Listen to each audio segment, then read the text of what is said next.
Hello everyone, welcome to my YouTube channel. आज हम लोग करने वाले हैं क्लास 6 एनसीईआरटी नोट्स को, जो सीटेट एग्ज़ाम के लिए काफ़ी इम्पॉर्टेंट है। सीटेट की एग्ज़ाम जो फरवरी में होने वाली है, उसके लिए ये क्लास जो है बहुत इम्पॉर्टेंट है। ये सारे जो पॉइंट हैं, ये सारे शॉर्ट नोट्स हैं। ये जो एनसीईआरटी का चैप्टर पढ़ के ही इन सारे जो इम्पॉर्टेंट पॉइंट्स को लिखा गया है। तो आज हम लोग इस वीडियो में चैप्टर 2 को करने वाले हैं, जिसका नाम है आखेट खाद्य संग्रहण से भोजन उत्पादन तक। इस चैप्टर से सीटेट में जो है 2-3 प्रश्न देखने को मिलते हैं। तो आज का पॉइंट है आरंभिक मानव। तो इस चैप्टर में हम लोग को यही पढ़ना है कि आरंभिक मानव कैसे रहते थे, अपना भोजन कैसे करते थे, उनका रहने का जगह कहाँ था और उनकी जानकारी कहाँ से हमें प्राप्त होती है। इन सारी चीज़ों को जो हम लोग को इस चैप्टर में करना है। आरंभिक मानव आखेट खाद्य संग्राहक, यह इस महाद्वीप में 20 लाख वर्ष पहले रहते थे। आखेट खाद्य संग्राहक जो थे, ये इस महाद्वीप में कब रहते थे? 20 लाख वर्ष पहले रहते थे। इन्हें यह नाम भोजन का इंतजाम करने की विधि के आधार पर दिया गया है। ये सारे जो पॉइंट्स हैं, ये एनसीईआरटी बुक को पढ़ के ही निकाला गया है और इन्हीं सारे पॉइंट्स को पढ़ के मेरा भी सीटेट जो है निकला है। तो आप लोग से मैं शेयर करती हूँ। अगर आप लोगों को जो इससे अगर हेल्प हो तो मेरा चैनल को सब्सक्राइब कर लीजिएगा और वीडियो को एक लाइक कर दीजिएगा। उसके बाद दूसरा पॉइंट जो है भोजन। भोजन कैसे करते थे? तो जानवरों का शिकार, मछलियाँ, चिड़िया, अंडे, फल फूल इत्यादि खा के जो है ये लोग अपना भोजन करते थे। उसके बाद बताया गया है आरंभिक मानव जो थे इधर उधर क्यों घूमते थे। तो ये जो है पैडागोगी वाले जो पोर्शन में काम आएगा। तो आरंभिक लोग जो थे इधर उधर क्यों घूमते थे? तो आरंभिक लोग भोजन की तलाश में घूमा करते थे, चारा का तलाश में घूमा करता था, जानवरों का शिकार करते हुए एक स्थान से दूसरे स्थान तक जाते थे, अलग अलग मौसम में फल तथा पानी की तलाश में भी वे लोग जो है इधर उधर घूमते थे। इन लोगों ने काम के लिए पत्थरों, लकड़ियों और हड्डियों के औजारों को बनाया था। ये सारे पॉइंट जो है आपको पेडागोगी वाले पोर्शन में काम आएगा कि आरंभिक मानव जो है इधर उधर क्यों घुमा करते थे। तो इसलिए कि उनको भोजन का तलाश रहता था, चारा का तलाश रहता था, जानवरों का शिकार करने के लिए वे इधर उधर घूमते थे, अलग अलग मौसम में अलग अलग प्रकार का फल फूल पानी की तलाश में ये लोग घुमा करते थे। इनका काम पत्थरों और लकड़ियों का, हड्डियों का औजार बनाने का था। इसकी तलाश में ये लोग जो घुमा करते थे इधर उधर। तो ये पॉइंट भी क्लियर हो गया।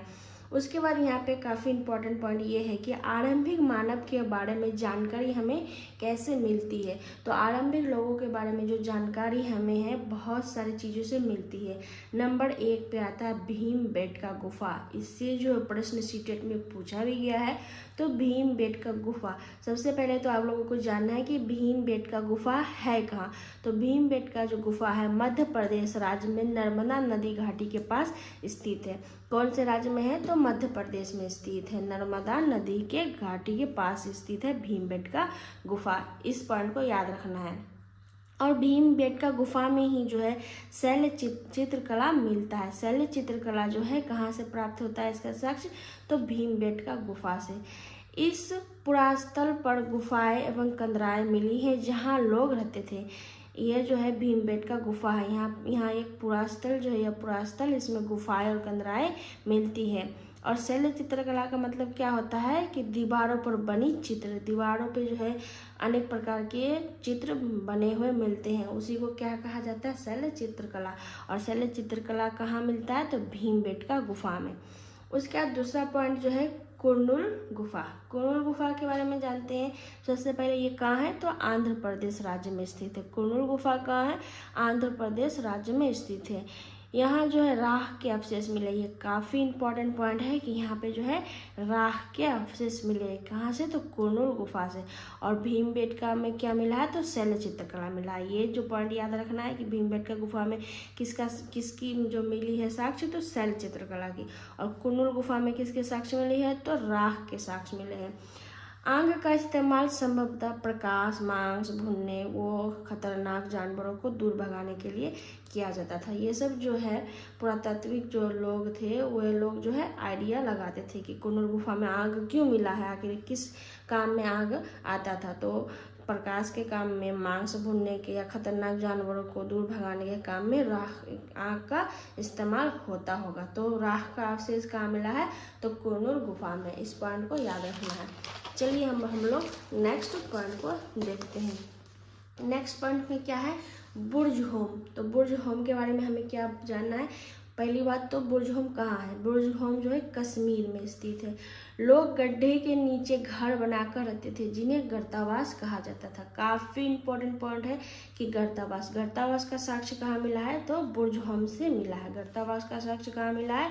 बुर्ज होम में। और ये कहाँ स्थित है? कश्मीर में स्थित है।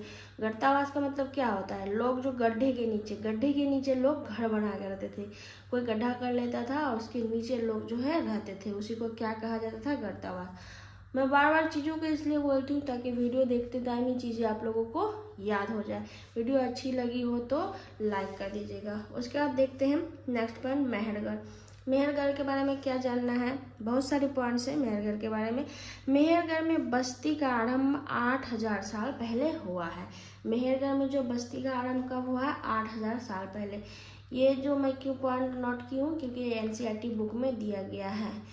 अनुमानतः ये पूछा भी जा सकता है सीटेट एग्जाम में, तो याद रखना है कि मेहरगढ़ में बस्ती का आरंभ कब हुआ? तो 8000 साल पहले हुआ। ईरान जाने वाले सबसे महत्वपूर्ण रास्ते बोलन दर्रे के पास यह हरा भरा समतल स्थित है। यानी कि मेहरगढ़ कहाँ है? तो ईरान जाने वाले सबसे महत्वपूर्ण रास्ते बोलन दर्रे के पास ये जो है समतल स्थान है मेहरगढ़। मेहरगढ़ के बारे में और क्या याद रखना है? तो यहाँ विभिन्न प्रकार की जानवरों की हड्डियाँ मिलती हैं। कहाँ? तो मेहरगढ़ से जो विभिन्न प्रकार के जानवरों की हड्डियों का अवशेष मिला है, जिसमें प्रमुख है हिरण, सुअर तथा भेड़, बकरियाँ इत्यादि। इनकी जो है हड्डियाँ मिली है। कहाँ से? मेहरगढ़ से। और मेहरगढ़ में खास पॉइंट ये है कि मृतक के साथ बकरी को दफनाया गया है, इसके साक्ष्य प्राप्त हुए हैं। इसका जो है चित्र भी आपको एनसीईआरटी बुक में दिया गया है, अगर आप लोग एनसीईआरटी बुक को पढ़े होंगे तो। अगर नहीं पढ़े हैं तो एनसीईआरटी के जो चैप्टर है उसको सरसरी तौर पे पढ़ लीजिएगा, या फिर यूट्यूब में भी बहुत सारे वीडियोज़ होंगे उसको भी देख लीजिएगा। उसके बाद ये सारे शॉर्ट नोट्स के पॉइंट को देखिएगा, तभी आपके काम में आएगा। तो उसके बाद हम लोग देख लेते हैं मेहरगढ़ से और कुछ पॉइंट्स। तो उसमें जो बकरी को जो दफनाया गया है मृतक के साथ, इसका मतलब क्या था? कि इसका मतलब था कि वह लोग मृत्यु के बाद भी जीवन को मानते थे। मेहरगढ़ के जो लोग थे वह लोग मृत्यु के बाद भी जीवन मानते थे, इसीलिए जो है मृतक के साथ बकरी को दफनाया गया था। क्यों दफनाया गया था? इसलिए मृत्यु के बाद कब्रों में मृतक के साथ कुछ सामान या जानवर को दफनाया जाता था। वह लोग सोचते थे कि जो आदमी मर गया है वह जो जगेगा, उसके बाद कुछ खान पान होगा उसका, इसलिए उसके साथ जो है कुछ सामान या कुछ जानवर उसके साथ ही कब्र में दफन कर दिया जाता था। उसके बाद मेहरगढ़ से खास पॉइंट ये है कि यहाँ पे चौकोर तथा आयताकार घरों के अवशेष मिले हैं।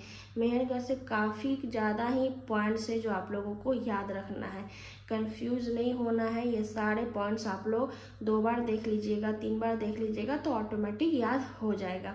मैं फिर से दोहरा दूंगी ताकि आप लोगों को वीडियो में ही याद हो जाए। यहाँ से क्या मिला है? तो चौकोर तथा आयताकार घरों के अवशेष मिले हैं। कहाँ से? तो मेहरगढ़ से। प्रत्येक घरों में 4 या उससे अधिक कमरे मिले हैं जिनमें कुछ भंडारण के काम आते थे। तो ये सारे पॉइंट्स जो है मेहरगढ़ से। मैं एक बार फिर से दोहरा देती हूँ कि मेहरगढ़ में जो बस्ती का आरंभ कब हुआ था? तो 8000 साल पहले हुआ था। और ये कहाँ स्थित है? तो बोलन दर्रे के पास स्थित है, ईरान जाने वाले रास्ते में। और यहाँ जो है विभिन्न प्रकार की हड्डियों के अवशेष मिले हैं। यहाँ पे चौकोर तथा आयताकार घरों का भी अवशेष मिला है। मृतक के साथ बकरी को दफनाया गया था। इसका मानना था कि मृत्यु के बाद भी जीवन है, इसलिए मृत्यु के बाद जो है कब्र में मृतक के साथ कुछ सामान या जानवर को दफनाया जाता था। ये सारे पॉइंट जो है मेहरगढ़ से। उसके बाद हम लोग देखते हैं नेक्स्ट पॉइंट, काफ़ी इंपॉर्टेंट है, भारत में शुतुरमुर्ग। इससे जो सीटेट में प्रश्न पूछा गया है और इस पॉइंट को आप लोग अच्छे से देखिएगा। भारत में शुतुरमुर्ग। भारत में पुरापाषाण युग के दौरान शुतुरमुर्ग होते थे। पुरापाषाण जो है दो शब्दों से मिलकर बना है, एक पुरा और एक पाषाण। पुरा मतलब होता है प्राचीन और पाषाण मतलब होता है पत्थर से बना, यानी कि पत्थर से बने हुए काल को ही पुरा पाषाण काल कहा जाता है। तो शुतुरमुर्ग से क्या याद रखना है, तो ये पॉइंट याद रखना है कि महाराष्ट्र के पटनी पुरास्थल में इसके अंडों का साक्ष्य मिला है। शुतुरमुर्ग के अंडे का साक्ष्य कहाँ से मिला है, तो महाराष्ट्र के पटनी पुरास्थल से अंडों का साक्ष्य मिला है शुतुरमुर्ग का। इन अंडों से मनके भी बनाए जाते थे, कुछ गहना जो होता है इन अंडों के मिले हैं। उसके बाद यहाँ पे बताया गया है पुरा पाषाण काल को 3 भागों में बांटा गया है। एक आरंभिक काल, दूसरा मध्य पुरा पाषाण युग और तीसरा जो है उत्तर पाषाण युग। ये इम्पोर्टेंट तो नहीं है पर आप लोग जो जानकारी के लिए इसको याद रखिएगा। आरंभिक पुरा पाषाण युग कहा जाता है आरंभिक काल को, और मध्य पुरा पाषाण काल किसको कहा जाता है, तो इस काल में पर्यावरणीय बदलाव होते रहे हैं, तो इसी को मध्य पुरा पाषाण युग कहा गया है। और उत्तर पुरा पाषाण युग जो अगले युग की शुरुआत होगी, इसको कहा गया है। तो इस पॉइंट को आप लोग याद नहीं भी रखिएगा तो चलेगा, पर जो ये शुतुरमुर्ग वाला है और मेहरगढ़ बुर्जहोम, इन सारे पॉइंट्स को आप लोग याद रखिएगा। सीटेट एग्जाम के लिए काफ़ी इम्पोर्टेंट रहेगा ये चैप्टर। आप लोगों को वीडियो अगर अच्छा लगा तो लाइक कर दीजिएगा, और इस तरह के वीडियोज़ जो मैं अपने चैनल में अपलोड करते रहूँगी, इसके लिए आप लोग चैनल को सब्सक्राइब कर लीजिएगा। इसके जो सारे 6 क्लास के शॉर्ट नोट्स मेरे पास है, हिस्ट्री, पॉलिटी, ज्योग्राफी 6 to 8 तक सारे नोट जो है मैं बनाई थी अपने सीटेट एग्ज़ाम की प्रिपरेशन के दौरान, तो आप लोगों के साथ शेयर करूँगी। इसके लिए मेरे चैनल को आप लोग सब्सक्राइब कर लीजिएगा। मिलते हैं नेक्स्ट वीडियो में, धन्यवाद।